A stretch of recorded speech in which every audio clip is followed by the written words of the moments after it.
فجر کی قضا ظہر سے پہلے پڑھیں یا بعد میں؟ اگر فجر کی نماز قضا ہو جائے تو کیا ظہر کی نماز سے پہلے فجر کی قضا پڑھیں یا ظہر کی نماز کے بعد قضا پڑھیں؟ محمد مرسلین انڈیا سے۔ پہلے پڑھیں۔ ایک تو فجر قضا کر دی، یہ گناہ، اوپر سے اتنی تاخیر کر رہے ہیں تو گناہ در گناہ ہوگا۔ حدیث میں آتا ہے من نام عن صلاۃ او نسیھا فلیصلیھا اذا ذکرھا فإن ذلک وقتھا۔ صحیح حدیث ہے، آپ صلی اللہ علیہ وسلم نے فرمایا کسی کی آنکھ نہ کھلے نماز میں یا بھول جائے تو جیسے ہی یاد آئے یا جیسے ہی جاگ آئے فوراً نماز پڑھے وہ، اور یہی پھر اس کا وقت ہوگا۔ تو اس میں تاخیر کرنا ٹھیک عمل نہیں ہے، تو ظہر تک بھی ڈیلے نہ کریں اس کو، یہ بھی غلط ہے۔ قضا نمازیں کس طرح پڑھیں؟ قضا نمازیں کس طرح پڑھنی چاہیے؟ کیا ان کی پانچوں نمازیں اکٹھے ایک وقت میں پڑھ سکتے ہیں؟ وحید اللہ خان کوہاٹ سے۔ جی ہاں، ایک وقت میں، ایک دن میں آپ پڑھ سکتے ہیں، ایک ٹائم پہ بھی پڑھ سکتے ہیں۔ 5 نہیں بلکہ وتر کی قضا بھی واجب ہے، تو وتر ملا کے 6 ہو جائیں گی، تو وہ قضا اکٹھی بھی پڑھ سکتے ہیں۔ اور نیت یہ کرنی ہے کہ میرے ذمے، جیسے فجر آپ پڑھ رہے ہیں تو نیت یہ کریں میرے ذمے فجر کی جتنی نمازیں لازم ہیں ان میں سے میں سب سے پہلی نماز پڑھ رہا ہوں۔ تو دوبارہ جب فجر پڑھیں گے تو بھی یہ نیت کریں گے کہ میرے ذمے فجر کی جتنی نمازیں ان میں سب سے پہلی، اس لیے کہ وہ جو پڑھ چکے ہیں وہ تو ذمے میں رہی نہیں ہے نا، تو اب جو ذمے میں رہ جائیں گی ان میں سب سے پہلی۔ تو اسی طرح پڑھتے چلے جائیں، وتر بھی اور ظہر بھی اور عصر بھی، اور اس میں سنت نہیں پڑھی جائے گی۔ سنتوں کی جگہ قضا نمازیں پڑھ سکتے ہیں؟ کیا عصر اور عشاء کی سنتیں غیر مؤکدہ نہ پڑھیں اور اس کی جگہ قضا نماز پڑھ لیں؟ کس طرح نفل بھی نہ پڑھیں؟ تو کیا یہ صحیح ہے؟ محمد آصف صاحب انڈیا سے۔ جی ہاں، صحیح ہے، یہ سنتیں مؤکدہ تو نہ چھوڑیں لیکن غیر مؤکدہ قضا عمری کی خاطر چھوڑ دیں۔ فرض نماز میں جب امام سورہ فاتحہ پڑھتے ہیں تو کچھ لوگ زور سے آمین کہتے ہیں، کیا زور سے آمین کہنا ٹھیک ہے؟ دیکھیں، اس میں اختلاف ہے، جائز تو ہے زور سے آمین کہنا بھی، بہتر کیا ہے؟ امام شافعی رحمہ اللہ تعالیٰ کے نزدیک زور سے آمین بہتر ہے، اور ان کی دلیل ہے مد بہا صوتا، نبی صلی اللہ علیہ وسلم نے آمین کہی اور اپنی آواز کو اونچا کیا۔ تو جبکہ امام ابو حنیفہ رحمہ اللہ تعالیٰ کے نزدیک آمین آہستہ افضل ہے، اس کی وجہ آمین ایک دعا ہے، اور قرآن میں آتا ہے ادعوا ربکم تضرعا وخفیا، اپنے رب کو چپکے سے پکارو۔ تو دعا میں جہر یہ بہتر نہیں ہے، دعا میں جو ہے سر یعنی آہستہ پڑھنا بہتر ہے۔ تو امام حنیفہ رحمہ اللہ تعالیٰ کا اصول ہے کہ وہ قرآن کو اصل قرار دیتے ہیں اور پھر حدیث میں تعویل کرتے ہیں۔ تو یہ جو حدیث میں آتا ہے کہ آپ نے اپنی آواز کو اونچا کیا، تو یہ تعلیم ناس کے لیے ایسا ہمیں ملتا ہے۔ نبی صلی اللہ علیہ وسلم بعض دفعہ کوئی بھی کام جو سرن ہوتا تھا جہرن کر دیا کرتے تھے تاکہ پیچھے مقتدیوں کو پتہ چلے۔ یہی وجہ ہے کہ ظہر میں بھی آپ نے جہرن قرات کی ہے، حالانکہ ظہر میں تو جہرن قرات نہیں ہوتی، لیکن چند آیتیں آپ نے جہرن پڑھی ہیں تاکہ مقتدیوں کو پتہ چلے کہ بھئی میں کیا پڑھ رہا ہوں، تاکہ لوگ سیکھیں۔ تو یعنی یہی کہا جاتا، امام حنیفہ رحمہ اللہ تعالیٰ کی دلیل یہی ہے کہ اگر آپ صلی اللہ علیہ وسلم نے کبھی آہستہ زور سے آمین کہہ دی ہے تو اس سے اس کا سنت ہونا ثابت نہیں ہوتا، بلکہ وہ تعلیم کے لیے، تاکہ پتہ چلے کہ میں نے اس موقع پہ آمین کہی ہے۔ باقی یہ کہ اختلافی مسئلہ ہے، ان چھوٹے چھوٹے مسائل میں اتنا لڑنا نہیں چاہیے۔ بہرحال ہمارے نزدیک بہتر یہی ہے کہ آمین آہستہ آواز سے کی جائے، کوئی اگر زور سے کہے گا تو یہ بھی ناجائز نہیں ہے۔ کیا چاش کی نماز ظہر کی نماز میں پڑھ سکتے ہیں؟ چاش کا وقت ظہر کا وقت شروع ہوتے ہی ختم ہو جاتا ہے، تو وہ اگر آپ اس وقت میں پڑھتے ہیں تو ایک نارملی ایک عام نوافل کی طرح وہ نوافل ہوں گے، وہ ظہر کے وہ یعنی چاش کی نماز نہیں کہلائے گی۔ پھر وہ بنگلہ دیش سے کسی نے پوچھا ہے، ہمارے گھر کچھ عورتیں آتی ہیں جو دوسروں کے گھر جا کر تبلیغ کرنے کا کہتی ہیں اور پیسے بھی مانگتی ہیں، جب میں منع کرتی ہوں تو غصہ کرتی ہیں، اس بارے میں کچھ وضاحت فرما دیں۔ یہ کیسی تبلیغ ہے بھئی؟ آتی ہیں پیسے بھی مانگتی ہیں، آپ منع کر دیں، ایسا نہ ہو کوئی گڑبڑ ہو رہی ہو تو ان کو سختی سے منع کریں، یہ کیا دھندا لگایا ہوا ہے؟ تو بنگلہ دیش میں تبلیغ والے کام کرتے ہیں تو وہ تو فری میں ہوتی ہیں ساری تبلیغ، اپنا خرچہ، اپنی جان، اپنا مال، اپنا وقت ہوتا ہے۔ تو یہ خاتون مجھے تھوڑا سا گڑبڑ لگ رہی ہیں یہ خواتین۔ عبد القدیر بلند شہر سے، کیا داڑھی رکھنے سے مردانہ قوت بڑھتی ہے؟ اگر میں کہہ دوں ہاں بڑھتی ہے تو عبد القدیر بھائی کیا آپ رکھ لیں گے داڑھی؟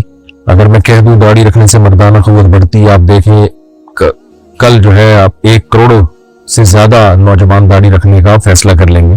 دیکھیں، داڑھی رکھنے کا براہ راست تو مردانہ قوت سے کوئی تعلق نہیں ہے، کوئی ایسی ریسرچ نہیں ہے، لیکن مینٹلی آدمی اپنے آپ کو مرد سمجھنے لگتا ہے۔ ظاہر ہے داڑھی مردوں کا شعار ہے، نبی صلی اللہ علیہ وسلم نے حکم دیا اعفوا اللحیٰ وقصوا الشوارب، داڑھی بڑھاؤ اور مونچھیں گھٹاؤ. اور اسی طرح آپ صلی اللہ علیہ وسلم نے 10 چیزیں پیغمبروں کی فطرت قرار دی ہیں, ان میں داڑھی بڑھانا بھی ہے. تو پیغمبر وہی کام کرتے ہیں جو نیچر کے مطابق ہوتا ہے. تو جب پیغمبروں نے داڑیاں بڑھائی ہیں تو اس کا مطلب یہ مردوں کی فطرت ہے. عورت کے تو چہرے پہ بال نکل آئے تو اس کو کاٹنے کا حکم اگر داڑھی کی جگہ, تو یہ تو مردوں کی فطرت ہے. آپ نر جانور دیکھیں, ان کی داڑیاں ہوتی ہیں, ان کے بڑے بال ہوتے ہیں چہرے پہ. تو جب آپ داڑھی رکھیں گے اور آپ کو مردانہ وجاہت محسوس ہوگی تو خود بخود آپ کی مردانہ قوت بھی بڑھے گی, کیونکہ مرد ہونے کا احساس یہی انسان کو مرد بناتا ہے. تو میں یہ نہیں کہہ رہا جن کی داڑیاں نہیں ہیں ان میں مردانہ قوت نہیں ہوتی, لیکن جو داڑھی والے ہوتے ہیں تو ان کو خود اپنی مردانگی کا احساس ان میں زیادہ ہوتا ہے. تو اس لیے جب یہ احساس زیادہ ہوگا تو مینٹلی آپ میں زیادہ ظاہر ہے ہر قوت زیادہ بڑھے گی آپ میں, جو مردوں کے جو بھی بہادری آئے گی اور بھی بہت ساری چیزیں, تو اس میں مردانہ قوت بھی آٹومیٹیکلی آپ کی مینٹلی بڑھے گی بہرحال. اور یہ زیادہ تر دماغ کا ہی کھیل ہے, آپ ڈاکٹروں سے پوچھیں. یہ زیادہ تر آپ دیکھ لو نا, کتنے لوگ ہیں جو ہائے اللہ ہوئی اللہ والے جو ہی ہے نشی ہیں, حالانکہ وہ فزیکلی مرد ہوتے ہیں لیکن خواتین کی مشابہت اختیار کر کر کے میک اپ کرتے ہیں اور وہی اسی جیسی خواتین جیسے ڈریس پہنتے ہیں, تو ان میں مردانہ قوت ختم ہو جاتی ہے, حالانکہ ان میں فزیکلی تو وہ مرد ہی ہوتے ہیں. تو وجہ کیا ہے بھائی, مینٹلی جب وہ اپنے آپ کو عورت سمجھنا شروع کر دیتے ہیں, خواتین جیسا لائف سٹائل رکھتے ہیں, آئی اللہ ہوئی اللہ کرتے ہیں, ہاتھوں کی بناوٹ اور یہ سب, تو ہوتے ہوتے وہ مینٹلی پھر نامرد ہو جاتے ہیں. تو اس سے پتہ چلتا ہے بھائی جتنا آپ ہی پنا جتنا زیادہ ہوگا آپ میں تو اتنے ہی زیادہ ہوں گے آپ. اچھا بھائی, شہزاد انڈیا سے اگر یہ معلوم ہو کہ ایک شخص کی کمائی صحیح نہیں ہے تو کیا اس سے قرض لے کر کاروبار شروع کر سکتے ہیں؟ نہیں کر سکتے. اگر اس کی آمدن ہی غلط ہے, ناجائز ہے, ساری آمدن ہی, ہاں اگر آمدن مکس آ رہی ہے, ناجائز جائز مکس ہو رہا ہے اور برابر ہے یا جائز زیادہ ہے, تو پھر اس سے آپ قرضہ لے سکتے ہیں. یہ فرض کر لیں گے کہ اس نے ہو سکتا ہے ہمیں حلال سے دیا ہو. توحید خان انڈیا سے اگر غیر مسلم کے گھر سے دعوت آئے تو کھا سکتے ہیں؟ کھا سکتے ہیں.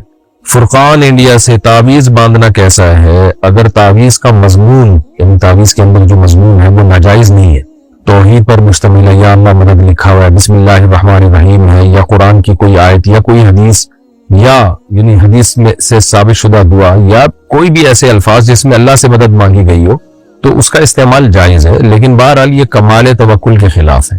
تعویذ گنڈے والے لوگوں کو میں نے کبھی نہیں دیکھا ان کے کام بنتے ہوئے, کام بنتا ہے تو 10 بگڑتے ہیں, پھر وہ ساری زندگی تعویذ گنڈوں میں فلیتے پلیتے انہی میں زندگیاں برباد ہو جاتی ہیں. تو اس لیے میرا معمول یہی ہے کہ میں کبھی بھی نہ تعویذ باندھتا ہوں نہ اپنے بچوں کو باندھنے دیتا ہوں.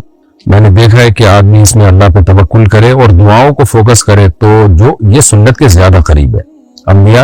انبیاء کرام نے مصیبتوں میں دعائیں مانگی ہیں, تعویذ نہیں باندھے. ہم اپنے نبی صلی اللہ علیہ وسلم کے عمل کو دیکھتے ہیں. یونس علیہ السلام مچھلی کے پیٹ میں گئے تو کوئی تعویذ تھوڑی, انہوں نے تو آپ کہہ سکتے ہیں وہاں ان کو تعویذ کہاں سے ملتا, تو پہلے سے ہی لے جاتے تعویذ کہ بھئی میں کشتی میں جا رہا ہوں کچھ بھی ہو سکتا ہے. نہ, جا کے دعا مانگی, لا الہ الا انت سبحانک انی کنت من الظالمین. زکریا علیہ السلام کے جب اولاد نہیں ہوئی, بوڑھے ہو گئے تھے, بال سفید ہو گئے, تو کوئی تعویذ نہیں باندھا بلکہ اللہ سے دعا مانگی, رب لا تذرنی فردا وانت خیر الوارثین, اے اللہ میں اکیلا ہوں تو بہترین وارث ہے, یعنی مجھے نیک صالح اولاد دے. تو ہمیں انبیاء کا طرز عمل, یعقوب علیہ السلام کے بیٹے گم گئے, یوسف علیہ السلام, تو یہ نہیں کہ کوئی زائچے بنوائے, زائچے تو ویسے ہی ناجائز ہیں, کوئی تعویذ باندھا انہوں نے, بلکہ اللہ سے ساری زندگی دعائیں مانگی ہیں. تو دعاؤں سے کام بنتے ہیں, دعاؤں کو زیادہ فوکس کرنا چاہیے, بلکہ فوکس ہی دعاؤں کو کرنا چاہیے. اسباب اختیار کریں کامیابی کے اور دعاؤں کو فوکس کریں. تعویذ گنڈے والے جو ہے نا دعاؤں سے غافل ہوتے ہیں, لیکن یہ بھی بڑا وبال ہے. یاسر بلال راول پنڈی سے عقیقے کی دعوت پر رشتہ دار تحفے یا پیسے وغیرہ دیتی ہیں, کیا وہ تحفے یا پیسے لے لینے چاہیے؟ لے لینے چاہیے, فری پاکٹ میں آ رہے ہیں دے لیں. لیکن ان چیزوں میں آج کل ایک رسم بن جاتی ہے نا, تو لوگ اس کو ضروری سمجھنا شروع کر دیتے ہیں. ایسا اگر کسی علاقے میں ہے تو پھر پہلے سے اعلان کر دینا چاہیے کہ جب بھی آپ کارڈ بنوائیں یا دعوت دیں, بھائی یہ سب فری پاکٹ کا ہے, پاکٹ نہ کہیں آپ ان کو, خالی فری کا ہے. تو پھوکٹ کا مطلب پھر کچھ اور ہوگا, وہ جو ہے نا پھوکٹ کا مطلب تو یہ ہوتا ہے بالکل ہی پھوکٹ ہے, تو ایسا نہ کھانا پیک کر کے گھر میں لے جانا بھی شروع کر دیں. تو ان کو بتا دیں بھائی کوئی ہدیہ وغیرہ نہ لے کر آئے. اگر خاندان میں آپ کی یہ رسم ہے, اور رسم کا مطلب ایسے پتہ چلے گا کہ کسی کو فری میں اس دعوت پہ جاتے ہوئے ذلت محسوس ہو, بعض دفعہ یہ ہوتا ہے کہ دوست کی دعوت پہ جا رہا ہوں، گفٹ نہیں لے کر گیا تو وہ کیا سوچے گا، عقیقے کی دعوت پہ جا رہا ہوں، گفٹ نہیں لے کر گیا تو وہ کیا سوچے گا. تو اس ذلت کو مٹانے کے لیے گفٹ شروع ہو جاتا ہے. تو یہ گفٹ گیری ہے کہ ہم نے گفٹ دینا ہے، تو پھر ہمارے بچے کا جب عقیقہ ہوگا تو وہ بھی گفٹ لے کر آئیں گے، پھر کمپیئر کیا جا رہا ہوتا ہے، اس نے کم گفٹ دیا، ہم نے زیادہ گفٹ دیا.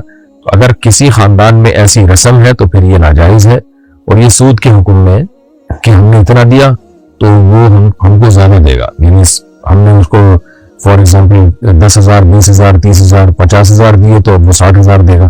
یہ چل رہا ہوتا ہے. تو اگر ایسا کوئی مسئلہ نہیں ہے، خوش دلی کے ساتھ لوگ گفٹ دے رہے ہوتے ہیں، کوئی مجبور نہیں ہوتے تو ٹھیک ہے. اور اگر ایسا نہیں ہے تو پھر یہ ختم کر دینا چاہیے، گفٹ گیری ہے یہ ختم کر دینی چاہیے. مائرہ صاحبہ نے پوچھا، میں نے ایک استخارہ کیا تھا کہ میرا خاتمہ ایمان پر ہوگا یا نہیں. پہلی دفعہ اس میں نہ آیا، دوسری دفعہ ہاں آیا. کیا یہ استخارہ ٹھیک ہوگا یا نہیں، اور اس طرح کے استخارے کرنا جائز ہے یا نہیں؟ اس طرح کے استخارے عبث فضول حرکت ہے، ٹائم ویسٹنگ ہے، کیونکہ استخارے میں ہاں یا نہ آتا ہی نہیں ہے، یا ہماری اپنی بنائی ہوئی چیز ہے. نہ ہاں آتا ہے نہ آتا ہے. بار بار میں اس پہ وضاحت کر چکا ہوں کہ استخارہ ایک دعا ہے، اللہ سے مشورہ نہیں ہے. اللہ سے کبھی مشورہ نہیں لیا جاتا، اللہ تو آرڈر دیتا ہے. تو استخارہ تو ایک دعا ہے، اللہ یہ کام تیرے علم میں میرے لیے بہتر ہے تو مقدر کر دے، بہتر نہیں ہے تو ہٹا دے اس کو. تو یہ جو آپ نے استخارہ کیا ہے فضول کام ہے، اس کے نہ ہاں کا کوئی اعتبار ہے نہ کا کوئی اعتبار ہے. ایمان کی حفاظت کے لیے بس آپ اللہ سے دعا مانگا کریں، برائیوں سے بچیں، نیک اعمال کریں، اور ربنا لا تزغ قلوبنا بعد اذ ہدیتنا وہب لنا من لدنک رحمہ انک انت الوہاب. یہ دعا کثرت سے پڑھا کریں آپ کہ اللہ میرا، اس کا حاصل یہی ہے اس دعا کا کہ اللہ میرا خاتمہ ایمان پہ اور اعمال صالحہ پہ کرنا. عمران خان انڈیا سے. عمران خان تو جیل میں، اچھا سوری یہ تو دوسرے عمران خان میں. اگر نماز کے دوران ہنسی آ جائے تو کیا وضو ٹوٹ جاتا ہے؟ میں پہلی دفعہ تو ڈر گیا تھا. عمران خان نیت پہنچا دیے گئے عمران خان. خیر، اگر نماز کے دوران ہنسی آ جائے تو کیا وضو ٹوٹ جاتا ہے؟ جی ہاں، احناف کے نزدیک جب نماز میں قہقہ لگا کے ہنسی آ جائے تو وضو ٹوٹ جاتا ہے. تو اس بارے میں ایک حدیث ہے، اس کی سند پہ اگرچہ کلام ہے، لیکن امام ابو حنیفہ رحمہ اللہ تعالیٰ کا اصول ہے کہ اگر ضعیف حدیث بھی قیاس کے مخالف ہوگی تو ضعیف حدیث کو ترجیح دی جائے گی، بشرطے کہ وہ اس میں ضعف زیادہ شدید نہ ہو. اور عین ممکن ہے امام ابو حنیفہ تک جس سند سے یہ حدیث پہنچی ہو وہ سند ٹھیک بھی ہو. یہ اس کا بھی بہت امکان ہوتا ہے کہ ہم تک جس سند سے پہنچی وہ سند ٹھیک نہ ہو، مجتہد تک جس سند سے پہنچی وہ سند ٹھیک ہو. بہرحال امام ابو حنیفہ اور صاحبین کے نزدیک، اور فتویٰ بھی فقہ حنفی میں اسی پر ہے، کہ اگر آپ نماز کے دوران کھلکھلا کے ہنس پڑتے ہیں تو آپ کا وضو ٹوٹ جاتا ہے. اور اس کی دلیل وہ حدیث ہے جس میں ایک صحابی کو ہنسی آئی تھی تو آپ صلی اللہ علیہ وسلم نے ان کو وضو بھی لوٹانے کا حکم دیا تھا نماز کے ساتھ ساتھ. سہیب صاحب کراچی سے، ارحم نام رکھنا کیسا ہے؟ ٹھیک ہے، جائز ہے جی. صابر علی انڈیا سے، میرے والد نے کہا ہے کہ میرے مرنے کے بعد اپنے انکل کو میری قبر پہ مٹی ڈالنے دینا، تو کیا مجھے ان کو مٹی ڈالنے دینے سے منع کرنا ہوگا؟ اچھا، مٹی مت ڈالنے دینا، یہ اس طرح کی وصیت ہے، شرعاً اس کو پورا کرنا لازم نہیں ہوتا. تو اگر آپ کے یعنی انکل کو کہا ہے اور انہوں نے واقعی آپ کے والد کو بہت زیادہ ظلم کیا، بہت ستایا، تو آپ ان کو کہہ دیے گا کہ بھئی میرے والد نے منع کیا تھا، تاکہ انکل کو تھوڑی تنبیہ ہو.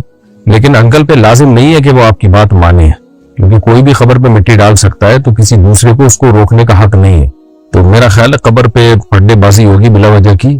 تو بس والد صاحب نے کہہ دیا انکل کو. اگر واقعی انکل بہت بڑے ظالم ہیں، چھوٹی موٹی کوتاہیاں ہر جگہ ہوتی ہیں، تو اس کو تو اگنور کر دینا چاہیے. والد نے اگر کہا بھی ہو تو بھی اگنور کر دیں.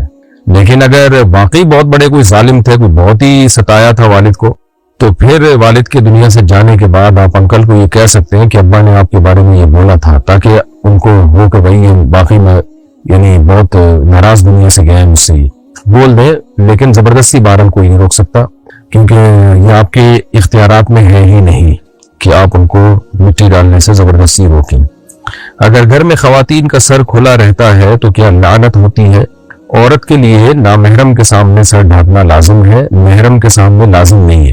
تو اگر خواتین گھر میں سر کھلا رہتا ہے تو یہ جائز ہے، بشرطے کہ وہاں کوئی نامحرم مرد نہ ہو. لیکن بہرحال افضل یہی ہے، حیا کے زیادہ قریب ہے یہ بات کہ سر پہ چادر رہے. یہ جتنا حیا ہوگی شریعت اس کو اتنا زیادہ پسند کرے گی. جن گھروں میں حیا کا ماحول ہوتا ہے اللہ تعالیٰ ان گھروں سے محبت کرتے ہیں. اس کی مثال ایسے ہے کہ آپ قمیض اتار کے بھی گھر میں گھوم سکتے ہیں، لیکن آپ کے والد آپ کے بھائی اگر گھوم رہے ہو، تو مردوں کی بات کر رہا ہوں، تو مرد قمیض نہیں اتار کے گھومتے ان کے سامنے. تھوڑی حیا آتی ہے انسان کو، یار ابا بولیں گے کیا ننگا پتنگا پھر رہا ہے، کپڑے پہن تمیز سے. تو اب آپ اس میں یہ کہیں کہ شرعن جو ہے عین بھی بڑا گانا نکالیں کہ کرتا پہننا شرعن لازم نہیں ہے. میرے ذمہ تو صرف یہ لازم ہے کہ ناف سے لے کے گھٹنے تک میں کور کروں، اس کو ڈھانپ کے رکھوں. تو ناف سے گھٹنے تک میں نے ایک دھوتی باندھی بھی ہے، میں ایسے ہی گھوموں گا. ظاہر کہا جائے گا بے حیا آدمی ہے، عجیب حیا کے خلاف کام کر رہا ہے. حیا کا تقاضا یہ کہ پراپر ڈریس پہنا جائے. تو اسی طرح خواتین کے لیے سر ڈھانپے بغیر گھومنا بھی گھر میں جائز ہے، لیکن حیا کا تقاضا، میں یہ نہیں کہہ رہا جو سر نہیں ڈھانپتی وہ بے حیا ہے، لیکن بہرحال حیا کے زیادہ قریب یہی ہے کہ سر کو ڈھانپ لیں. اچھی بات ہے یہ. مفتی صاحب نماز میں بہت وسوسے آتے ہیں، اس کا حل کیا ہے؟ اس کا حل یہی ہے کہ آنے دیں اور اس سے پریشان نہ ہو. وسوسوں کو نکالنے کی بھی کوشش نہ کریں، آنے دیں اور اپنے کاموں میں مشغول رہیں. آپ نماز پڑھیں، اس کے بعد جو آپ کی ایکٹیویٹیز ہے اس کو پورا کریں اور ان سے پریشان نہ ہو. وسوسوں سے جو جتنا زیادہ پریشان ہوگا وسوسے اور زیادہ آئیں گے. اس کی مثال ایسے جیسے بچپن میں بچے آپ کو پتہ ہے ایک دوسرے کو چھیڑتے ہیں، جو کہ بہت ہی غلط کام ہے. کسی کی چڑ رکھ دی آپ نے، بچوں نے کسی کو موٹو موٹو کہنا شروع کر دیا، وہ موٹو سے چڑ رہا ہے. جب چڑے گا تو بچوں کو اور ہنسی آتی ہے، وہ اور چھیڑتے ہیں اس کو، وہ اور غصہ کرتا ہے کہ کیوں مجھے موٹو بول رہے ہو، کیوں مجھے موٹو بول رہے ہو، اور غصہ کرتا ہے. تو اس کا خیال ہوتا ہے کہ اس غصہ کرنے سے سامنے والا ڈر جائے گا. نہیں بھائی نہیں، آپ جب جتنا غصہ کریں گے تو بچے تو کہہ ہی اس لیے رہے ہیں تاکہ آپ کو غصہ آئے، تو وہ اور کھیلتے ہیں. تو اس کا حل یہ ہے کہ آپ غصہ کرنا چھوڑ دیں اور آپ بھی ان کے ساتھ شریک ہو جائیں. ہاں بھائی ٹھیک ہے، ہم تو موٹو ہیں ماشاءاللہ، ایسے ہی کہہ دیں. تو وہ تھوڑی دیر میں جب دیکھیں گے کہ اس پہ اثر ہی نہیں ہو رہا موٹو پہ، تو وہ پھر بولنا چھوڑ دیں گے اس کو. اس طرح کسی کا نام ٹھگنو رکھ دیا، ٹھگنو بول رہا ہے، اس کو غصہ آ رہا ہے، وہ غصے میں اور ٹھگنا ہوتا جا رہا ہے. تو وہ بھائی جو غصے سے تھوڑی ہوگا، وہ تو بچے تو اور چھیڑیں گے. ہم اسکول میں تھے نا، اسی طرح چھیڑتے تھے ایک دوسرے کو، تو دیکھتے تھے نا جو جس کی کوئی چڑ رکھی ہوئی اس کو اور لال پیلا ہو رہا ہے تو اور چھیڑتے تھے اس کو. وہ تو پھر ایک تفریح بن جاتی تھی، سارے کام کاج چھوڑ کے پھر اس کو چھیڑنے میں ہی سارا ٹائم گزرتا تھا. تو اس کا حل یہ کہ بھائی وہ اگنور کرے کہ ہاں بھائی ہم تو ہیں ہی ٹھیک نہیں. تو اس سے امید ہے تھوڑا لمبا ہو جائے گا وہ، لیکن اگر چھیڑتے رہے تو اور یہ غصہ ہوتا رہا تو وہ اور ٹھگنا ہو جائے گا اور یہ اس کو اور چھیڑیں گے. تو شیطان وسوسے دل میں ڈالتا ہے. آپ وسوسے سے پریشان ہو گئے تو شیطان اور ڈالے گا. پریشان نہیں ہو گئے، بولے آنے دے بھائی، آنے دو، اس سے کچھ نہیں ہوتا. نہ اس سے انسان کافر ہوتا ہے، نہ اس سے گناہ ملتا ہے. چاہے کتنے گندے وسوسے آ رہے ہوں، چاہے کتنے برے وسوسے آ رہے ہوں، معاذ اللہ نقل کفر اسلام کے بارے میں الٹے الٹے خیالات آ رہے ہوں، اس سے بھی کچھ نہیں ہوتا، کوئی گناہ نہیں ہے. حدیث سے یہ بات ثابت ہے، کچھ بھی نہیں ہوتا. تو خود بخود انسان کافر نہیں ہو جاتا، بیٹھے بیٹھے منہ سے بولنا پڑتا ہے اور اس کے تقاضوں پر عمل کرنا پڑتا ہے، تب جا کے ہوتا ہے. ایسے نہیں، ایسے طلاق کے وسوسے بیٹھے بیٹھے لوگوں کو آنا شروع ہو جاتے ہیں. تو آنے دو. تو ٹینشن لوگے تو یہ وسوسے اور آئیں گے، کم نہیں ہوں گے. اور اعوذ باللہ من الشیطان الرجیم بھی پڑھ لیا کرے، لا حول ولا قوت الا باللہ بھی پڑھ لیا کرے. بس ایک دو دفعہ پڑھ لیا کرے، یہ نہیں کہ اب اسی کو پڑھتے رہیں بیٹھ کے.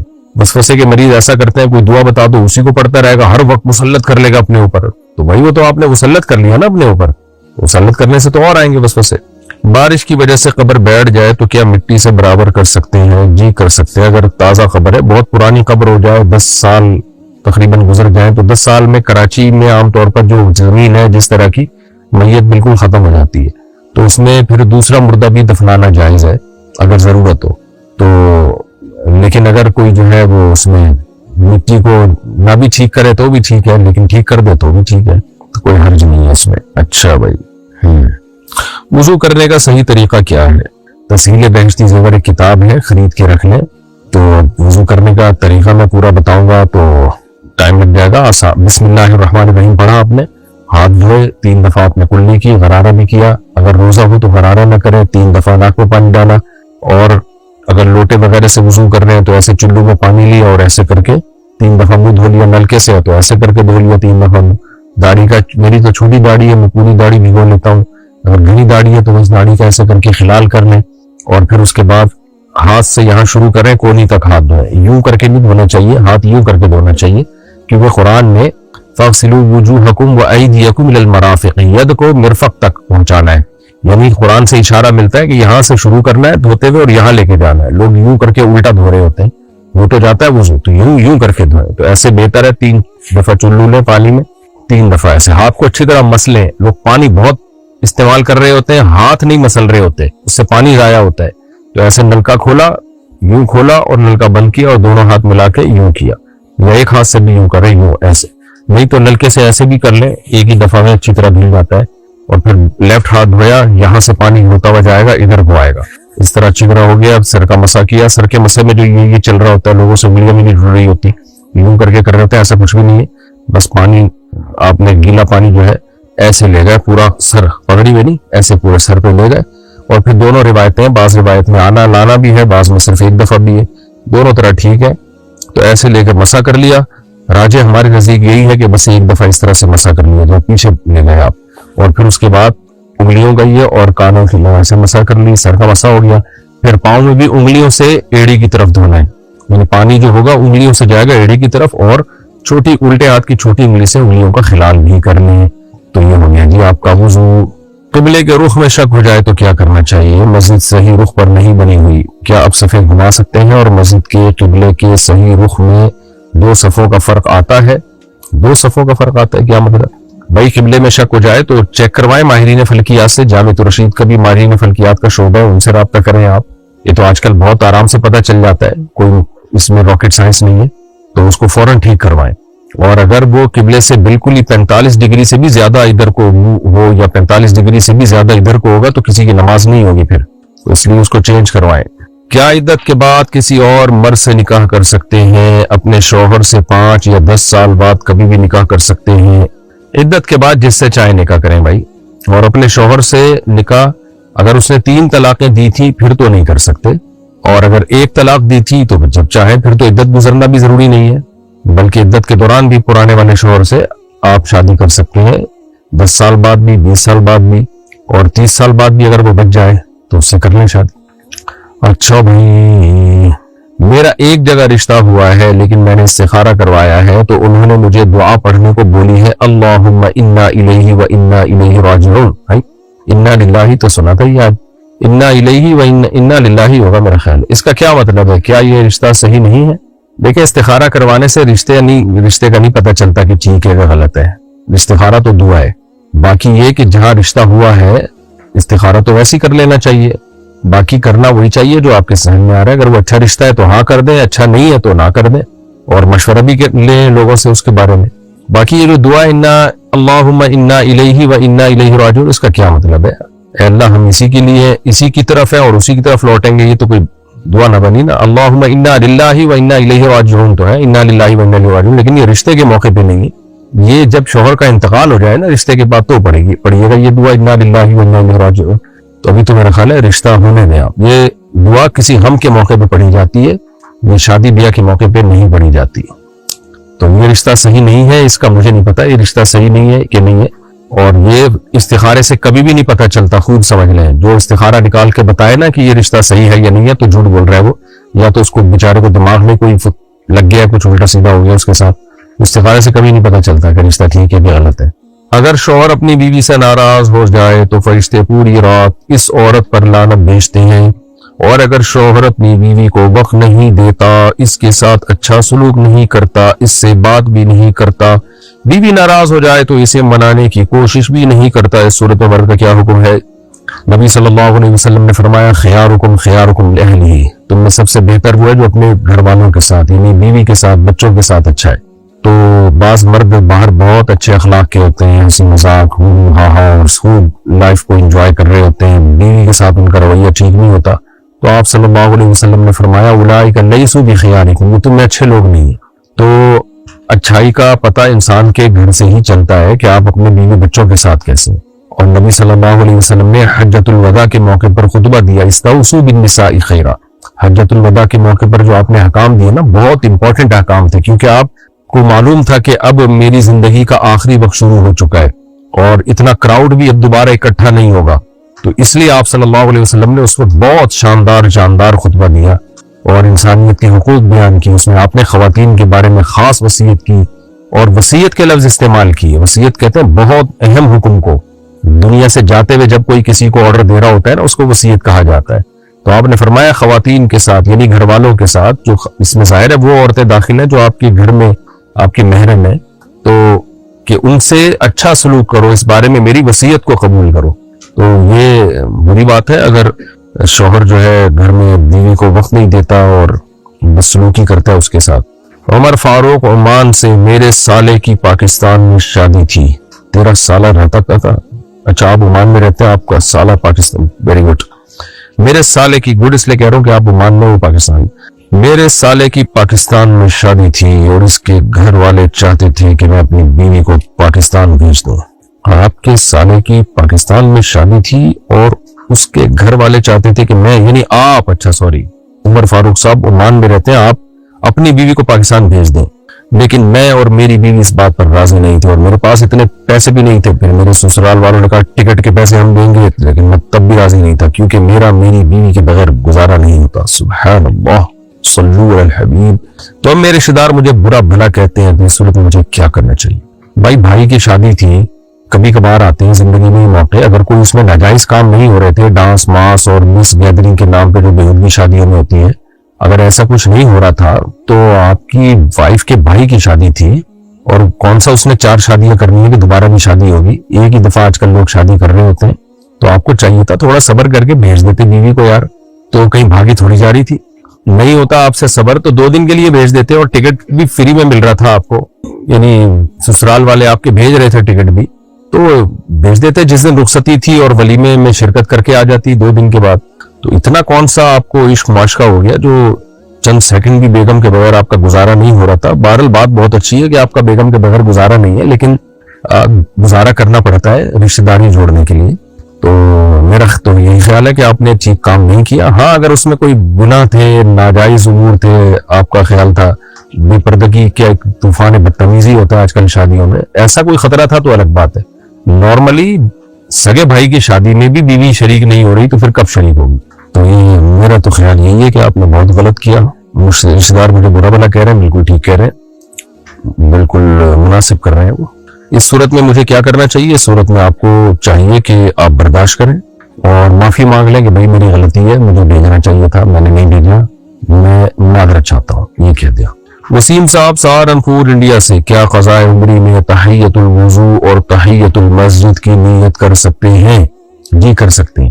شیخ عمر فاروق انڈیا سے، امام کے پیچھے قصر نماز کیسے پڑھیں؟ امام اگر پوری نماز پڑھے گا تو مقتدی پھر قصر پڑھ نہیں سکتے، وہ پوری امام والی ہی نماز پڑھنی پڑے گی ان کو۔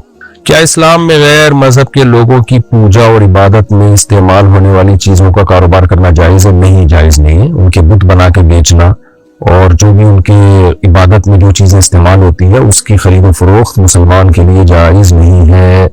محمد اسلم انصاری بحرین سے، کیا ظہر کی 4 رکعت سنت مؤکدہ 2 رکعت پڑھ سکتے ہیں؟ بحرین کے عربی 2 رکعت پڑھتے ہیں، اور کیا سنت غیر مؤکدہ 4 رکعت کے بدلے 2 رکعت پڑھ سکتے ہیں؟ سنت غیر مؤکدہ تو 4 کے بدلے 2 بھی پڑھ سکتے ہیں، آدھا ثواب ملے گا، لیکن سنت مؤکدہ میں 4 کے 2 نہیں پڑھ سکتے، اس میں 4 سنتیں ہی پڑھی جائیں گی جو کہ نبی صلی اللہ علیہ وسلم کا معمول تھا۔ تو عربی لوگ پڑھ رہے ہیں 2 رکعتیں، ہاں اگر وقت نہیں ہے 4 پڑھنے کا تو some thing is better than nothing, تو پھر بجائے پوری چھوڑنے کے 2 رکعت پڑھ لیں، لیکن پھر 4 سنتوں کو بعد میں دہرا دیں۔ توحا انڈیا سے، کیا مسجد میں خشوع و خضوع کے ساتھ نماز پڑھنا صحیح ہے؟ کیونکہ جب میں مسجد میں خشوع و خضوع کے ساتھ نماز پڑھتا ہوں تو لوگ کہتے ہیں مسجد میں خشوع و خضوع کے ساتھ نماز پڑھنا دکھاوا ہے، اور کیا نبی کریم صلی اللہ علیہ وسلم فجر کی نماز جلدی پڑھا کرتے تھے؟ وضاحت کر دیجئے۔ مسجد میں خشوع و خضوع کے ساتھ نماز پڑھنا دکھاوا ہے، ایسا کچھ بھی نہیں ہے۔ بعض دفعہ انسان کوئی نیکی کرتا ہے تو پہلے تو شیطان اس کو اس نیکی سے روکتا ہے، جب انسان نہیں رکتا تو شیطان اس کے دل میں وسوسے ڈالتا ہے کہ تو دنیا کو دکھا رہا ہے، دنیا کو دکھانے کے لیے کر رہا ہے، تو یہ شیطانی وسوسہ ہے، تو اس کی بالکل پرواہ نہ کریں، آپ خشوع و خضوع سے نماز پڑھیں، اور اگر دل میں خیال آئے کہ میں تو ریا کر رہا ہوں تو ان خیالات کو بھی اگنور کریں، تھوڑے دنوں میں جب عادت ہو جائے گی تو یہ وسوسے آنا بھی بند ہو جائیں گے۔ باقی یہ کہ نبی صلی اللہ علیہ وسلم فجر کی نماز جلدی پڑھا کرتے تھے، دونوں طرح کی حدیثیں، اسفروا بالصبح فإنه أعظم للأجر، شرح مان الآثار میں حدیث ہے، اور ترمذی میں بھی ہے غالباً کہ فجر کو روشن کر کے پڑھو، اس میں اجر زیادہ ہے، لیکن دوسری طرف حدیث میں یہ بھی آتا ہے کہ نبی صلی اللہ علیہ وسلم غلس میں یعنی اندھیرے میں فجر کی نماز پڑھا کرتے تھے، اور کننا متلفعات ببروقہن، صحابیات کہتی ہم نماز میں شریک ہوتے تھے، چادروں سے ہم لپٹی بھی ہوتی تھی، لا یعرفن من الغلس، اتنا اندھیرا ہوتا تھا کہ کوئی ہمیں پہچانتا نہیں تھا، تو یہ بھی ثابت ہے۔ تو راجح بات یہی ہے کہ اگر کوئی رات کو تہجد میں اٹھا ہوا ہو یا کوئی قوم ایسی ہو جو تہجد میں رات کو اٹھتی ہو، جیسے صحابہ کرام میں تو میجورٹی رات کو تہجد پڑھتی تھی، تو ان کے لیے تو اول وقت میں ہی فجر پڑھنا افضل ہے. لیکن جب ایسا نہ ہو، جیسے کہ ہماری سوسائٹی میں 1% لوگ بھی نہیں ہے جو تہجد پڑھتے ہیں اور فجر کی نماز ہی 1% نہیں پڑھ رہے، تو تہجد کہاں پڑھیں گے؟ تو ایسے موقع پہ جماعت کی کثرت کے لیے، تاکہ لوگ زیادہ سے زیادہ جماعت میں شریک ہوں، فجر کو دیر سے پڑھنا چاہیے. کیونکہ جہاں دو حکمتیں ٹکرا رہی ہوں تو اس میں جماعت کی فضیلت والی حکمت کو شریعت نے ترجیح دی ہے. جیسے ایک عشاء کی نماز کے بارے میں آپ صلی اللہ علیہ وسلم نے فرمایا کہ اگر مجھے مشقت کا خوف نہ ہوتا تو میں تمہیں حکم دیتا کہ 1/3 رات تک عشاء کی نماز کو مؤخر کرو، لیکن مؤخر کیا نہیں. وجہ اس کی ہے کہ لوگ سو جائیں گے، جماعت میں شریک نہیں ہو سکتے. تو اسی طرح فجر کو اگر جماعت میں اول وقت میں آج کل ہم پڑھنا شروع کر دیں تو لوگوں کے لیے پہلے ہی اٹھنا بہت مشکل ہے اور لوگ جماعتوں سے نکلیں گے، یعنی جماعت نہیں ملے گی. تو اس لیے احناف کا قول بہرحال یہی ہے کہ جماعت سے جب فجر پڑھنی ہو محلے میں تو لیٹ، یعنی روشنی میں شروع کی جائے وہ نماز، تاکہ زیادہ سے زیادہ لوگ جماعت کی نماز میں شریک ہو سکیں. یعنی لوگوں کو سہولت دینی چاہیے، لوگوں پہ مشکلات نہیں کھڑی کرنی چاہیے. البتہ رمضان میں چونکہ سب اٹھے ہوئے ہی ہوتے ہیں، اس لیے پھر اول وقت میں پڑھنے کا کہا جاتا ہے کہ اب دیر سے پڑھنے میں کوئی حکمت نہیں ہے، کوئی فائدہ نہیں ہے، کوئی مصلحت نہیں ہے، بلکہ اور لوگوں کو حرج اور لوگ تنگی میں مبتلا ہوں گے. تو ایسی کنڈیشن میں پھر فجر کو اول وقت میں پڑھا جائے گا. لیکن نارملی جب جماعت مسجد میں قائم کی جائے تو فجر کو تاخیر سے پڑھنا چاہیے، لیکن اتنی تاخیر نہ ہو کہ سورج نکل جائے، اتنی تاخیر ہو کہ جب جماعت کی نماز ختم ہو تو اتنا ٹائم باقی ہو کہ اگر کسی کی کسی وجہ سے نماز نہیں ہوئی ہے تو وہ وضو کر کے نماز کو لوٹا سکے. یعنی 10 سے 15 منٹ کا وقف، یعنی جب آپ سلام پھیرے نا فجر کا تو 15 منٹ یا 10 منٹ کم از کم باقی رہنے چاہیے سورج نکلنے میں. اچھا بھائی، محمد اسلم انصاری بحرین سے، کیا پوری جائیداد وراثت میں تقسیم ہوگی یا صرف پیسے تقسیم ہوگی؟ پوری جائیداد ہوگی بھائی، صرف پیسے اگر ہم تقسیم کریں تو باقی کون لے کے جائے گا پھر. الیاس کوہاٹ سے، مفتی صاحب میں جہاں جاب کرتا ہوں وہاں سب لوگ با جماعت نماز پڑھتے ہیں، لیکن کبھی کبھی دو نمازیں ایک ساتھ پڑھ لیتے ہیں. کیا ان کے پیچھے نماز پڑھنا صحیح ہوگا؟ ظہر اثر ملا کے پڑھتے ہیں یا مغرب عشاء ملا کے پڑھتے ہیں؟ تو نہیں ہے صحیح ان کے پیچھے نماز، ان کو پڑھنے دیں، کسی سے بحث مباحثہ نہ کریں. نبی صلی اللہ علیہ وسلم سے صراحتاً یہ بات کسی بھی صحیح حدیث میں، بے غبار حدیث میں ثابت نہیں ہے کہ ایک نماز کے اندر آپ نے دوسری نماز پڑھی ہو، ایک نماز کے ٹائم کے اندر دوسری نماز پڑھی ہو، سوائے حج کے موقع پہ. باقی اس پہ تفصیلی دلائل میں کچھ تو بیانات میں دے چکا ہوں، ایک تفصیلی کلپ اس پہ انشاءاللہ میں ریکارڈ کرواؤں گا. وہ احادیث جس میں ملتا ہے کہ نبی نے 2 نمازیں اکٹھی پڑھی ہیں اس طور پر کہ ایک نماز کو دوسری نماز کے وقت کے اندر داخل کر دیا، تو وہ حدیثیں یا تو اس موضوع پر صریح نہیں ہیں، اور اگر صریح ہیں تو صحیح نہیں ہے. بے غبار حدیث ایک بھی ہمیں نہیں ملتی ہے. ہاں حج کے موقع پہ ایک الگ بات ہے، وہاں ثابت ہے. تو جو ہمیں روایات ملتی ہیں اس میں ظہر کو مؤخر کیا اور عصر کو مقدم کیا، کبھی کبھار، وہ بھی ہمیشہ معمول نہیں تھا. اور مغرب کو بھی مقدم کیا، یعنی مغرب کو آخر وقت میں اور عشاء کو اول وقت میں. اس طرح سے جمع کرنا تو بے غبار طریقے سے ثابت ہے، وہ بھی کبھی کبھار، معمول نہیں تھا. لیکن جس طرح سے جو ظہر کو بالکل ہی ڈیلے کر دیا جائے اور عصر کو عصر کے وقت میں لے جا کے پڑھا جائے یا ظہر کے ساتھ ہی عصر پڑھ لی جائے، اس بارے میں کوئی ہمارے سامنے بے غبار روایت موجود نہیں ہے. باقی میں انشاءاللہ اس پہ ریفرنسز کے ساتھ، حوالوں کے ساتھ ایک مکمل انشاءاللہ، جیسے میں نے عدالتی خلا پہ ریکارڈ کروایا تھا اسی طرح ایک ریکارڈ کرواؤں گا انشاءاللہ. کیا اونچی ہیل پہننا جائز ہے اور اس کی کیا مقدار ہونی چاہیے؟ بھائی اونچی ہیل پہننا جائز ہے، اب یہ تو خواتین پہنتی ہیں، اب ان کی کیا مقدار ہونی چاہیے وہ خواتین کو ہی پتا ہوتا ہے کہ ہم کتنی اونچی ہیل افورڈ کر سکتے ہیں. بعض دفعہ اتنی اونچی ہیل ہوتی ہے کہ چلا نہیں جا رہا ہوتا، گرنے کا خطرہ ہوتا ہے. بعض دفعہ ہیل کا سائز اس لیے بھی اونچا رکھا جاتا ہے کہ جب کسی کی دھنائی کرنی ہو تو پھر تمیز سے اس کی دھنائی ہو جائے، تو اس دھنائی کے لحاظ سے بھی سائز ہیل کا چینج ہو سکتا ہے. بھائی کو قرضہ دینے کے بعد ان سے تحفہ لینا جائز ہے؟ جو تحفہ وہ قرضہ لینے سے پہلے بھی دیتے تھے، جی جائز ہے. اگر وہ پہلے بھی دیتے تھے اس کا مطلب وہ دباؤ میں آ کے نہیں دے رہے. اگر بستی کے کچھ لوگ امام سے ناراض ہوں تو کیا اس کی امامت قبول ہوگی؟ امام ایک ایسی مخلوق ہے جس سے کبھی بھی محلے والے خوش ہوتے نہیں ہیں، کچھ خوش ہوں گے، زیادہ تر ناراض ہوں گے، تو وہ ایک ملامتی ہی چیز بیچارہ بنا رہتا ہے ہر وقت. لیکن بہرحال کوئی معقول وجہ ہے امام سے ناراض ہونے کی، معقول، خدا نخواستہ کوئی کرپٹ امام ہے، چوری چکاریاں کرتے ہیں خدا نخواستہ، یا چندے کے پیسوں میں گھپلے مار رہے ہوتے ہیں، تو وہ معقول وجہ ہے تو پھر ایسے شخص کو امامت سے معزول کر دینا چاہیے. باقی نماز ہر ایک کے پیچھے ہو جاتی ہے، جب تک توحید پرست ہے، مسلمان ہے، نماز ہو جائے گی. انڈیا سے کسی نے پوچھا، میرے شوہر نے 4 سال پہلے مجھے 3 طلاق ایک ساتھ دے دی تھی اور پھر کہیں سے فتویٰ لیا کہ 3 طلاق ایک ہی ہوتی ہے. میرے گھر والوں نے بھی اس بات کو مان لیا، پھر میں اپنے شوہر کے ساتھ ہی رہنے لگی. پھر جب میں نے آپ کے بیان سنے تو مجھے یہ بات معلوم ہوئی کہ یہ صحیح نہیں ہے. میں نے اپنے شوہر کو بھی آپ کا بیان سنایا تو انہوں نے یہ کہا کہ میں نے اس وقت غصے میں کہہ دیا تھا، میرا طلاق دینے کا ارادہ نہیں تھا. تو اس صورت میں ہمیں کیا کرنا چاہیے؟ کیا ہماری طلاق ہو گئی ہے یا نہیں ہو گئی ہے؟ آپ اپنے شوہر سے علیحدگی اختیار کر لیں. اس کی وجہ ہے کہ قرآن میں بھی ہے کہ 3 طلاقوں کے بعد رجوع کا حق نہیں ہے، اور قرآن نے کہیں بھی یہ فرق بیان نہیں کیا کہ اکٹھی دی ہو یا الگ الگ دی ہو. یہ فرق دڑا گیا ہے، بنایا گیا ہے. سورۃ طلاق میں تو بہت وضاحت کے ساتھ اللہ نے کہا ہے کہ طلاق تقسیم کر کے دیا کرو، طلقوہن لعدتہن، اور اس کی حکمت بھی اللہ نے بیان کی.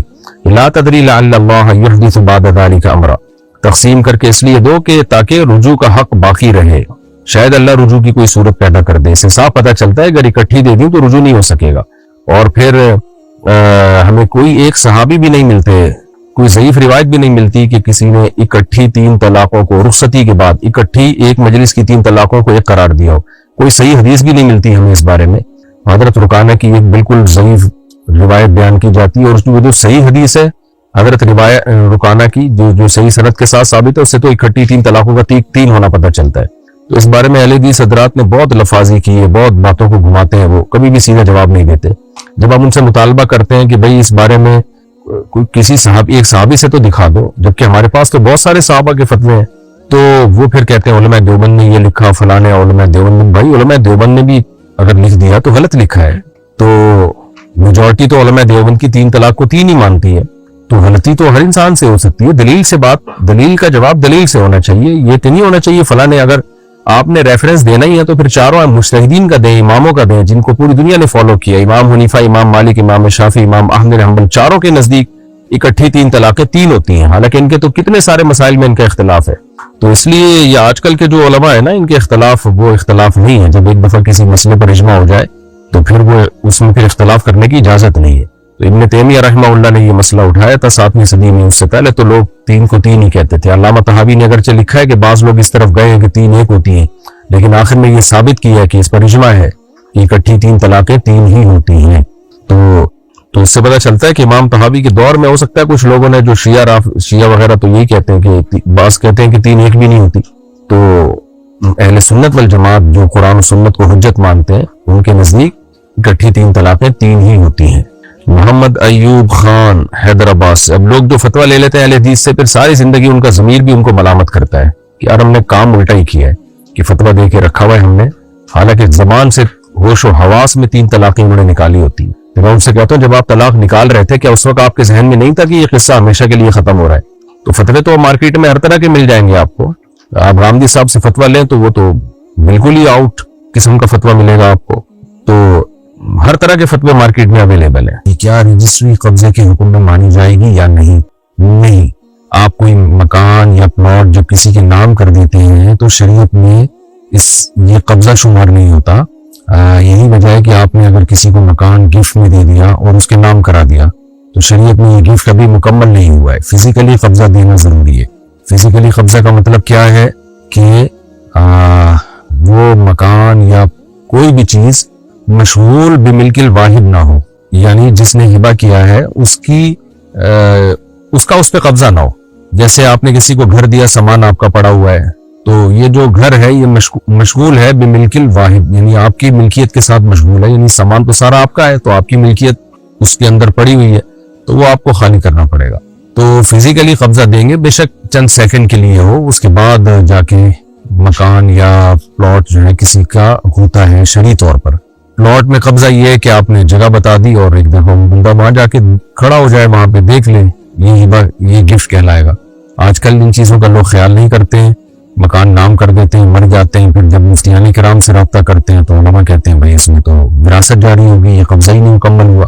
تو اس لیے قبضے کے مسائل علماء سے پوچھ کے ان چیزوں پر عمل کرنا چاہیے. مکان یا پلاٹ جب کسی کو دیں تو علماء سے پوچھ لیں کہ حضرت یہ ہم نے جو عمل کیا یہ قبضہ ہو گیا کہ نہیں ہو گیا، کیونکہ قبضہ ہونے نہ ہونے سے آگے مسائل پہ بہت فرق پڑتا ہے. رجسٹری اور نام تو لوگ ویسے بھی کر دیتے ہیں، بہت سے مکان آپ اپنے مختلف ناموں سے خریدتے ہیں، لیکن نیت یہی ہوتی ہے کہ میرے ہیں. لوگ ٹیکس سے بچنے کے لیے اور مسائل سے بچنے کے لیے بھی یہ کام کر رہے ہوتے ہیں. تو مکان نام کرنے سے کچھ نہیں ہوتا. نام نہ کیا قبضہ دے دیا تو ہو جائے گا شرعی طور پر، نام کیا قبضہ نہیں دیا تو نہیں ہوگا. عورت کی ڈیلیوری کے وقت ہسپتال میں مرد ہوتے ہیں اور ڈاکٹر بھی مرد ہوتے ہیں، اس بارے میں بتائیں کیا یہ صحیح ہے؟ کہاں سے صحیح ہو گیا بھائی، ایک حیا کی بات ہے.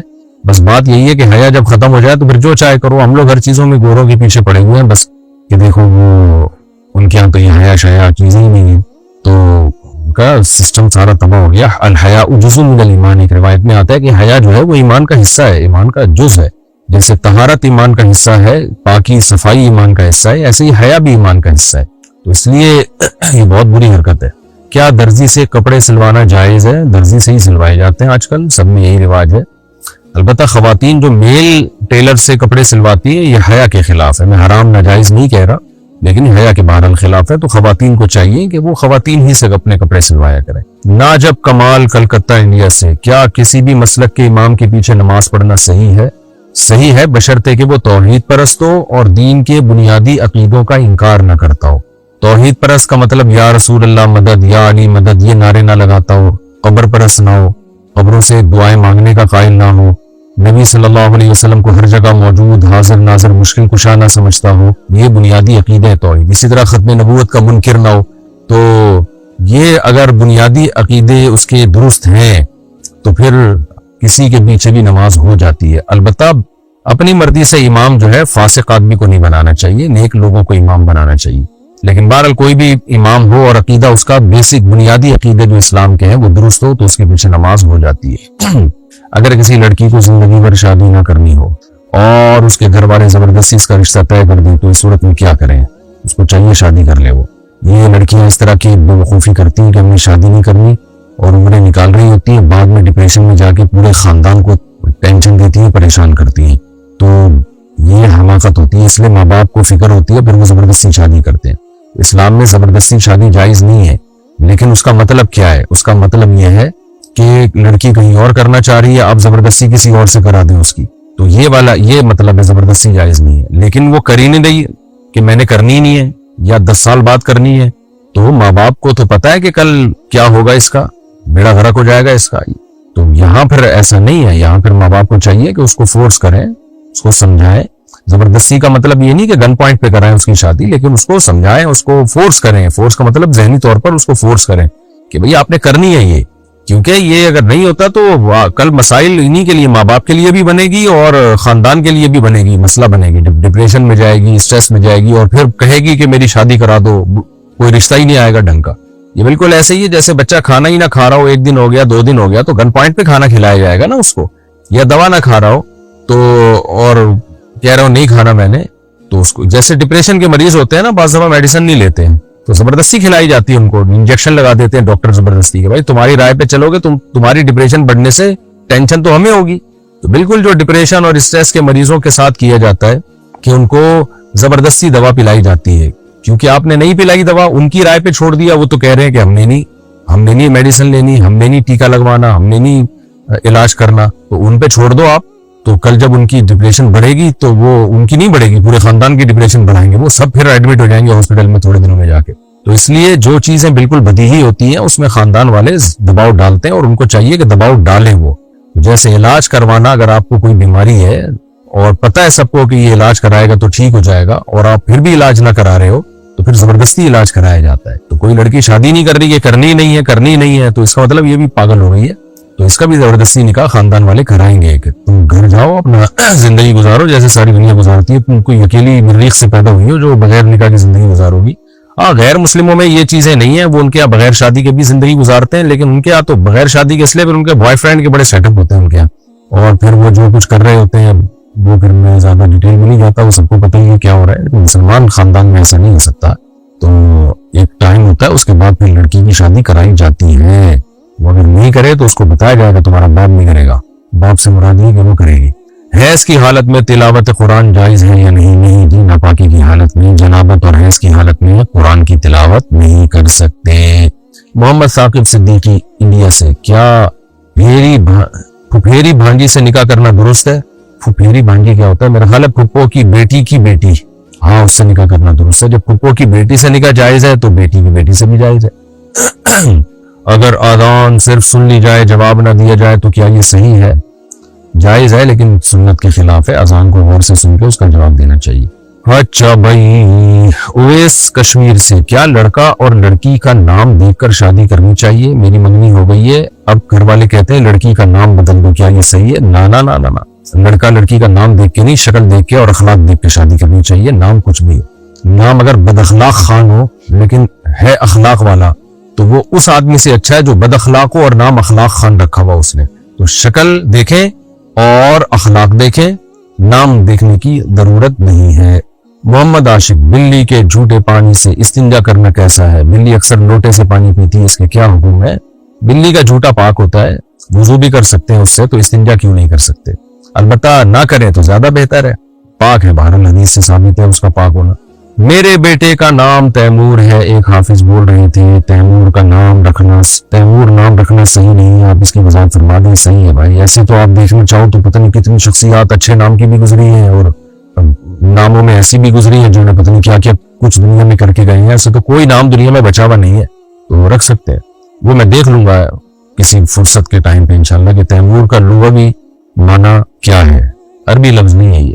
عظما صاحبہ انڈیا سے، والدین کا دل دکھانا بہت بڑا گناہ ہے، لیکن اگر والدین کی کسی بات سے ان کی اولاد خاص کر بیٹی کا دل دکھے تو اس وقت میں ان کے لیے کیا حکم ہے؟ صبر کا حکم ہے. والدین کے احسانات اتنے زیادہ ہیں کہ اگر وہ تھوڑی بہت تکلیف بھی دے دیں تو اس کو اگنور کر دینا چاہیے، کیونکہ اللہ نے حق بہت بڑا بنایا. اب اللہ کے بعد سب سے بڑا حق والدین ہی کا ہے، اللہ رسول کے بعد سب سے بڑا حق والدین ہی کا ہے. صبر کریں بھائی، ان کے احسانات تو دیکھو. مفتی صاحب، میں ایک ہاؤس وائف ہوں، ماشاءاللہ بہت ہی مصروف رہتی ہوں، کیا میں ہر نماز میں صرف فرض پڑھ سکتی ہوں؟ کیا یہ صحیح ہے؟ نہیں، صحیح نہیں ہے. سنت مؤکدہ آپ کو پڑھنی پڑے گی. اتنی مصروفیات کے نمازی کے لیے ٹائم نہیں نکل رہا، یہ ٹھیک نہیں ہے. سنت مؤکدہ، سنت کی دو قسمیں، غیر مؤکدہ جیسے عصر سے پہلے کی 4 سنت ہے یا عشاء سے پہلے کی سنت ہے، لیکن جو مؤکدہ سنتیں ہیں وہ نماز ہی کا حصہ ہیں. نماز کا حصے کا مطلب یہ نہیں کہ ان کو نہیں پڑھا تو فرض نہیں ہوگا، فرض تو ادا ہو جائے گا بہرحال، لیکن اس طور پہ نماز کا حصہ ہے کہ نبی صلی اللہ علیہ وسلم نے جب بھی فرض پڑھے ان کے ساتھ وہ سنتیں پڑھی ہیں، اور وہ سنتیں الگ سے نہیں پڑھی جاتی. اس سے پتہ چلتا ہے کہ وہ نماز ہی، اس لحاظ سے وہ نماز کا حصہ ہے. مثال کے طور پر آپ نے فجر کی نماز اگر نہیں پڑھی، اللہ نہ کرے، تو اشراق پڑھنے سے اشراق ہو جائے گی. لیکن اگر فجر کی نماز آپ نے نہیں پڑھی تو فجر کی 2 سنتیں پڑھنے سے 2 سنتیں بھی نہیں ہوں گی، کیونکہ وہ تو فرض کے وجہ سے ہیں. ظہر کی 4 سنتیں آپ نے ظہر کے فرض پڑھے، 4 سنتیں نہیں پڑھی تو پھر 4 سنتیں آپ نے ظہر کی 4 سنتیں پڑھی اور 4 فرض نہیں پڑھے تو وہ 4 سنتیں بھی نہیں ہوں گی، کیونکہ وہ تو ظہر ہی کی تابع تھے، ظہر کی وجہ سے ہیں. تو پتہ چلتا ہے کہ یہ جو 4 سنت ظہر کی اور 2 سنت اور مغرب کی 2 سنت، یہ اسی کی وجہ سے جی نماز کے ساتھ نبی نے ہمیشہ پڑھی ہے. تو نماز کی تکمیل جب ہی ہوگی جب یہ سنت موقعہ بھی اس کے ساتھ پڑھی جائیں. ہاں کبھی بہت زیادہ تھکاوٹ ہو، کہیں جلدی ہے یا کچھ ایکسٹرا آرڈینری کوئی تھکاوٹ ہو رہی ہے تو پھر چھوڑی جا سکتی ہے، لیکن چھوڑنے کا معمول بنا لینا یہ بالکل ٹھیک نہیں. کیا وضو کیے بغیر قرآن کا ترجمہ پڑھ سکتے ہیں؟ کیا نل سے وضو کرتے وقت جو پانی ضائع ہوتا ہے اس کا حساب دینا ہوگا؟ جی، ترجمہ قرآن کا بغیر وضو پڑھ سکتے ہیں. جب تلاوت بغیر وضو کے کر سکتے ہیں تو ترجمہ کیوں نہیں پڑھ سکتے؟ البتہ قرآن مجید کو بغیر وضو کے ہاتھ لگانا جائز نہیں ہے. باقی نل سے وضو کرتے ہوئے جو پانی ضائع ہوتا ہے اس کا حساب دینا ہوگا. جی ہاں بالکل بھائی، نل سے بھی پانی ہی نکل رہا ہے نا، دھواں تو نہیں نکل رہا، تو وہ بھی پانی ہے. اور کوئی بھی نعمت اللہ کی جب آپ ضائع کریں گے تو اس کا حساب دینا ہوگا. لوگ کیا کرتے ہیں، نل کھول کے بیٹھ جاتے ہیں، اس کے بعد آستین میں چڑھا رہے ہوتے ہیں، یہ کوئی طریقہ تو نہیں ہے. فاضل صاحب نے پوچھا ہے مجھے چکن پاکس ہو گئی ہے، اس سے شفا پانے کے لیے کوئی دعا بتا دیجیے، اور کیا اس حالت میں نماز پڑھ سکتے ہیں؟ میں دعا کرتا ہوں اللہ تعالیٰ آپ کو شفائے کامل عاجل عطا فرمائے. اب دعا یہی ہے، یہی دعا آپ بھی پڑھ لیا کریں، اللہ مجھے شفا عطا فرما. اسأل اللہ العظیم رب العرش العظیم ان یشفیہ، آپ ان یشفینی یہ الفاظ پڑھا کریں. اسأل اللہ العظیم رب العرش العظیم ان یشفینی، یہ دعا پڑھا کریں. ورنہ اردو میں اللہ سے 2 رکعت پڑھ کے دعا مانگ لیں. باقی اس حالت میں نماز پڑھ سکتے ہیں، پڑھنا فرض ہے، ہر قیمت پہ نماز پڑھنا فرض ہے. میدان جنگ میں، جہاد میں نماز چھوڑنے کی اجازت نہیں، تو چکن پاکس میں کہاں سے اجازت ہوگی؟ البتہ یہ ضرور ہے چکن پاکس میں چہرے پہ اگر دانے ہیں اور ڈاکٹر نے وضو سے پانی لگانے سے منع کیا ہے، کیونکہ پانی سے میں نے سنا ہے کہ وہ دانے بہت خراب ہو جاتے ہیں. بہرحال پوری تحقیق تو آپ کو ڈاکٹر ہی بتائے گا. تو پھر ایسی صورت میں تیمم کی گنجائش ہے. موحد زید، اچھا بھائی باقی زید مشرک ہیں کیا؟ خیر جی، موحد زید صاحب ہردوئی سے کہتے ہیں کیا میت کے بعد تیجا یا 40واں کرنا چاہیے یا نہیں کرنا چاہیے؟ اس کی کوئی شرعی حیثیت نہیں ہے۔ اللہ کے رسول صلی اللہ علیہ وسلم نے ہمیں میت کے احکام جو بتائے ہیں اس میں تیجے 40واں کا کہیں تذکرہ نہیں ملتا۔ بس کسی کا انتقال ہو جائے، غسل کفن دے کے دفنائیں اور اس کے لیے دعا کریں اور ساری زندگی دعا کرتے رہیں حسب توفیق، جب اللہ توفیق دے صدقہ خیرات کریں میت کی ایصال ثواب کے لیے۔ کیا تبرک کھا سکتے ہیں؟ یہ تبرک کھانے کا ہے کیا؟ تبرک کا کیا مقصد ہے آپ کا؟ تو خالی لفظ سے تو مجھے نہیں پتا چل رہا کہ آپ کی کیا مراد ہے، تو آپ اپنے سوال کو ذرا واضح کریں کہ کیا کھانا چاہتے ہیں آپ، اس کے بعد میں آپ کو بتاؤں گا کہ کھا سکتے ہیں کہ نہیں کھا سکتے۔ بعض دفعہ کسی بزرگ کا جھوٹا کھا لیا جاتا ہے کہ برکت کے لیے، تو جائز ہے، باقی اعمال کو فوکس کرنا چاہیے، اصل میں برکت آتی ہے اعمال سے۔ جادو اور نظر سے بچنے کے لیے کیا سورہ بقرہ روزانہ پڑھ سکتے ہیں؟ جی بالکل، سورہ بقرہ رقیہ حدیث سے آتا ہے، رقیہ کہتے ہیں جو بھی شیاطین اور جنات سے حفاظت کے لیے، تو لیکن آپ ویسے قرآن کی روزانہ تلاوت کریں، پہلا پارہ دوسرا پارہ 30 دن میں قرآن ختم کر لیا کریں، کیونکہ روزانہ آپ سورہ بقرہ ہی پڑھیں گے تو باقی قرآن رہ جائے گا آپ کا۔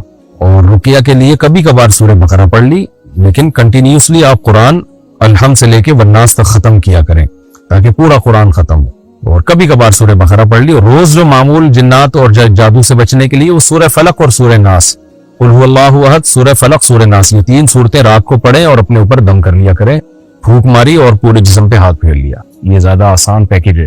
کن الفاظ سے طلاق ہو جاتی ہے تفصیل سے بتا دیں؟ دیکھیں طلاق کی 2 قسمیں ہیں۔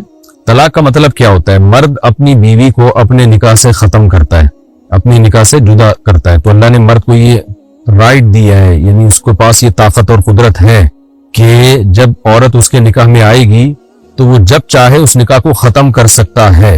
کر سکتا ہے کا مطلب یہ نہیں کوئی اچھا کام ہے کر دینا چاہیے۔ نبی صلی اللہ علیہ وسلم نے فرمایا حلال چیزوں میں سب سے زیادہ ناپسندیدہ اللہ کی نظر میں طلاق ہے، لیکن یہ کام مرد کر سکتا ہے، عورت کے پاس ڈیورس کا رائٹ نہیں ہے۔ اور خلا کا رائٹ ہے کا مطلب کیا ہے؟ خلا کا حق ہے، اس کا مطلب یہ ہے کہ عورت شوہر سے خلا کا یعنی طلاق کا مطالبہ کر سکتی ہے یا نکاح کو ختم کرانے کا مطالبہ کر سکتی ہے، کوئی ضرورت اگر اسے ہو۔ بغیر ضرورت کے تو مطالبہ بھی حرام ہے اس کے لیے، لیکن بہرحال مطالبہ کر سکتی ہے اگر اس کو شوہر پسند نہیں ہے، تو وہاں بھی شوہر ہی نکاح ختم کرے گا۔ میں بار بار بتاتا رہتا ہوں کہ یک طرفہ خلا جو عدالتوں میں چل رہا ہے اس کی شرعی کوئی حیثیت نہیں۔